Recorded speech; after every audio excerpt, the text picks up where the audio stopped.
Hello दोस्तों, नमस्कार। आप सब लोग कैसे हो? आज हम बात करेंगे एक नए टॉपिक की, जिसके अंदर अच्छी तरह उसकी शॉर्ट शॉर्ट नोट्स के भरेंगे। आपके एग्ज़ाम के समय अच्छी कारगर साबित हो पढ़ने के हिसाब से, आपके सारे टॉपिक एक बार में क्लियर हो सके आपके एग्ज़ाम। इसलिए अपने पढ़ते हैं शॉर्ट नोट्स के बारे में। जो आज का जो टॉपिक है वो है पॉलीफेज सिस्टम है। पॉलीफेज सिस्टम कहते हैं बहुकला प्रणाली, यानी एक फेज, दो फेज, तीन फेज, चार फेज, यानी दो या दो से जो अधिक फेज होते हैं वह पॉलीफेज सिस्टम कहलाता है। जैसे 2 phase, 3 phase, 4 phase, 6 phase, 9 phase, 12 phase आदि आने आगे कितने प्रकार के फेज हो सकते हैं। क्योंकि अपने इंडिया में तो 2 फेज या फिर 3 फेज, यानी अपने 3 फेज तक अपने सप्लाई को यूज़ करते हैं। आगे 4 फेज, 5 फेज, 6 फेज तो होते नहीं, इसलिए अपने 3 फेज से सप्लाई तक यूज़ 3 फेज का उत्पादन करते हैं। अपने 3 फेज तक ये इसको अपने यूज़ करते हैं। जैसे 2 फेज जो सप्लाई होती है वह विद्युत भट्टियों में यूज़ करते हैं, और जो 3 फेज जो सप्लाई होती है उसका उपयोग अपने पारेषण लाइनों, ट्रांसमिशन वितरण में करते हैं। और सर्वाधिक इसी को अपने करते हैं। और मशीन की क्षमता व दक्षता भी यूज़ होती है, इसका पावर फैक्टर भी यूज़ होता है। और ज़्यादातर इसका उपयोग होता है सिंगल फेज का सप्लाई का यूज़ अपने हाउस वायरिंग में करते हैं। अब इसने क्या है, आवश्यक शर्तें कौन क्या क्या थे पॉलीफेज से जो 3 फेज की आवश्यक शर्तें क्या क्या है। जैसे उसके अंतर वोल्टेज समान होनी चाहिए, और आवृत्ति भी समान होनी चाहिए, और फेज अंतर भी समान है। 3 फेज जो प्रणाली है उसके अंदर क्या क्या समान होना चाहिए। वोल्टेज आपकी समान होनी चाहिए, आवृत्ति भी समान होनी चाहिए, और जो फेज अंतर है वो भी एक समान होना चाहिए हैं। और अपने बात करें 3 फेज प्रणाली के क्या क्या क्या लाभ है, और सिंगल फेज की तुलना में 3 फेज के अंदर देखें क्या क्या लाभ है, क्या नहीं है। तो जो सिंगल फेज जो सप्लाई होती है वह सेल्फ स्टार्ट नहीं होती है, जबकि जो 3 फेज सप्लाई होती है वह हमेशा सेल्फ स्टार्ट हो जाती है, क्योंकि इसका टोरक भी यूज़ होता है। क्योंकि बहु फेज प्रणाली जबकि 3 फेज जो प्रणाली है इसके अंदर घूर्णन चुंबकीय क्षेत्र उत्पन्न होता है। ठीक है, आज से हमने ये बताएं। अगर आप हमारे चैनल पर पहली बार आए हैं तो लाइक और सब्सक्राइब ज़रूर कीजिए, इससे आगे आने वाली कोई भी वीडियो उसको तुरंत आपको जानकारी मिल सके। चलो आगे बात करते हैं। फिर है 3 फेज प्रणाली जो लाभ है, बहु फेज मशीनों की दक्षता व क्षमता भी इसके अंदर यूज है। 3 फेज जो प्रणाली है, जो 3 फेज सप्लाई, इसके अंदर दक्षता और पावर फैक्टर क्षमता जिसमें सारा कुछ होता है इसके अंदर। और जो सिंगल फेज जो सप्लाई है उसका अपने कहाँ पे यूज़ करते हैं, लाइट एंड फैन के अंदर यूज़ करते हैं। जबकि 3 फेज प्रणाली के अंदर लाइट एंड फैन और पावर परिपथ में, यानी पावर परिपथ में भी यूज़ करते हैं। लाइट एंड फैन पावर परिपथ में भी यूज़ करते हैं। जो सिंगल फेज सप्लाई जो इसका जो टॉर्क होता है वह रफ यानी कम टॉर्क होता है। जबकि 3 फेज का जो टॉर्क है वो बहुत ऊंच होता है, यानी स्मूथ नहीं, मुलायम होता है और ऊंच होता है। रफ ये मुश्किल से होता है। और इसमें तारों की बचत होती है। समान पावर के लिए सिंगल फेज की तुलना में बहु फेज वाले पतले तार का उपयोग करते हैं। और ठीक है, अगर अपने सिंगल फेज सप्लाई की बात करें तो इसका जो पावर होता है वो P बराबर में VI cos फाई होता है। अगर दो फेज की बात करें तो P बराबर कहता है √2 VI cos फाई होता है। 3 फेज के अंदर √3 VI का। देखो सिंगल फेज के अंदर पावर होता है P बराबर VI cos फाई, 2 फेज के अंदर होता है √2 VI cos फाई होता है और 3 फेज के अंदर √3 लगा देंगे, VI cos फाई हो जाएगा है। ऐसा ही होता है। और अपने आगे बात करें 2 फेज पर प्रणाली के अंदर जो वोल्टेज होती है वह हमेशा समान रहती है, और जो इसमें जो टर्न एक ही फर्मे पर अपने लपेट कर बनाई जाती है, इसलिए इसके वाइंडिंग समान, वोल्टेज समान होती हैं, और इसकी आवृत्ति भी एक समान होती है। जो 2 फेज प्रणाली का अंतर है वह हमेशा कितने डिग्री होता है, 90 डिग्री का था। और जो 3 फेज सप्लाई होती है उसके अंदर 120 डिग्री का अंतर होता है। ये इसने बताया कि दो फेज प्रणाली के अंदर ये ईटी ये समझाया हुआ है। उसको अपने मेन चीज़ तो ये है कि ईटी बराबर 2 में ई होता है। अगर ये अपने अब 3 फेज प्रणाली की बात करेंगे तो क्या हो जाएगा फिर कि आवर्ती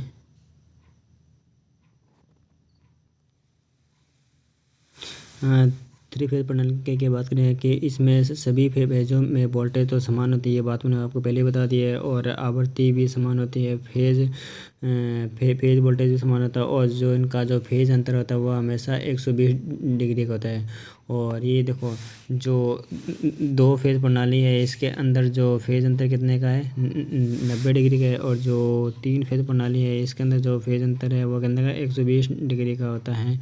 और 120 डिग्री तो, और इन तीनों आर फेज आर फेज हो गया, वाई फेज हो गया, बी फेज, इन तीनों के अंदर 120 डिग्री का अंतर होता है। कितने अंतर होता है जैसे ई बराबर साइन ओमेगा टी होता है, इससे प्लस में 120 डिग्री आता है, ई वाई बराबर E Y sine omega T minus का 120 डिग्री, ये फिर इससे और आगे आता है ई बी होता है sign omega T minus 240 degree होता है।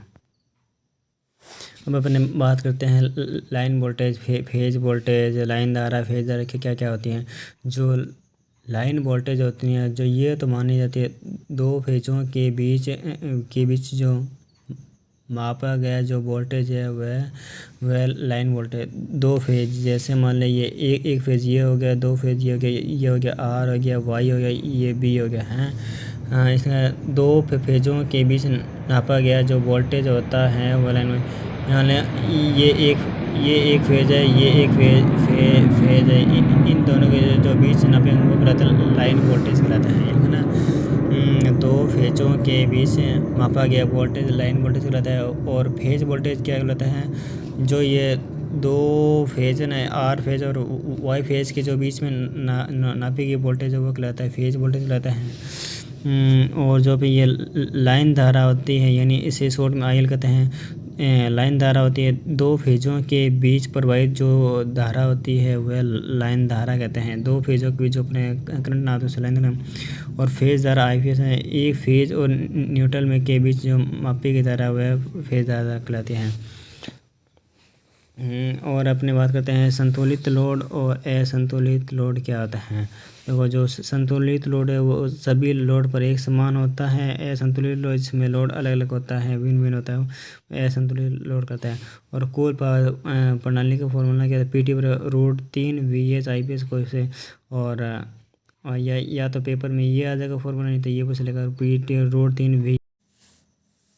अब बात करते हैं अपन स्टार कनेक्शन और डेल्टा कनेक्शन में क्या क्या अंतर है। स्टार कनेक्शन में अपने कहते हैं IL बराबर में IB होता है, जबकि BL बराबर में BH है। IL का लाइन करंट बराबर √3 इंटू फेज करंट होता है कि डेल्टा, जबकि VL बराबर, जबकि डेल्टा कनेक्शन में क्या होता है IL बराबर में √3 इंटू IB, यानी स्टार में तो होता है IL बराबर IPH है, जबकि डेल्टा में IL बराबर IPH होता है।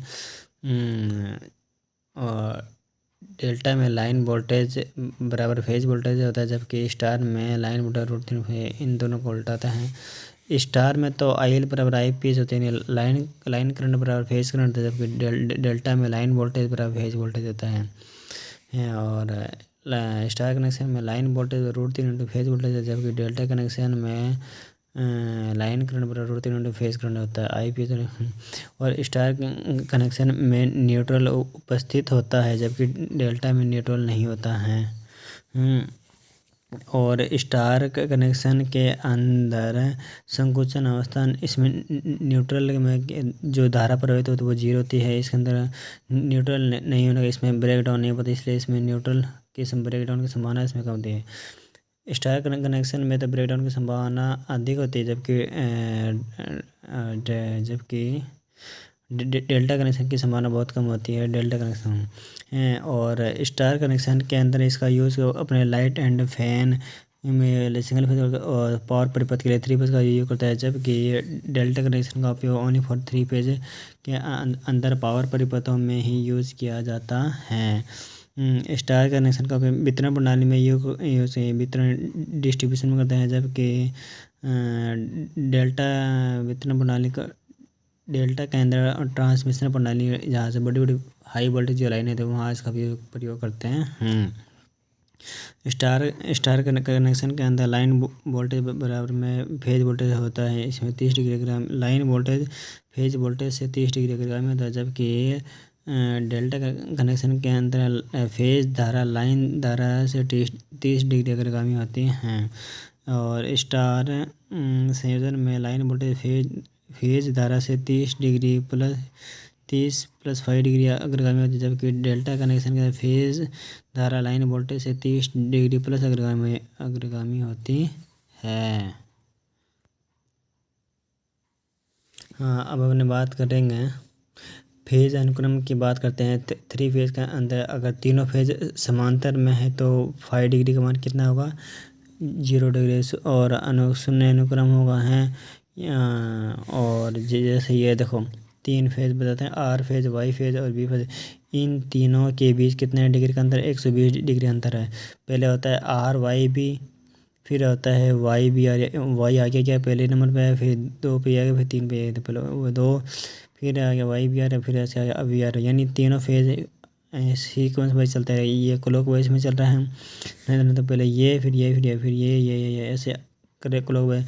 अब ये एंटी क्लॉक पे दिखा दिया आर वाई बी, ये इसको उल्टा दिखा दिया। देखो ये पहले आर बी वाई, फिर ये 2 फेज को उल्टा कर दिया बी आर वाई, फिर ये Y B R, anticlockwise है।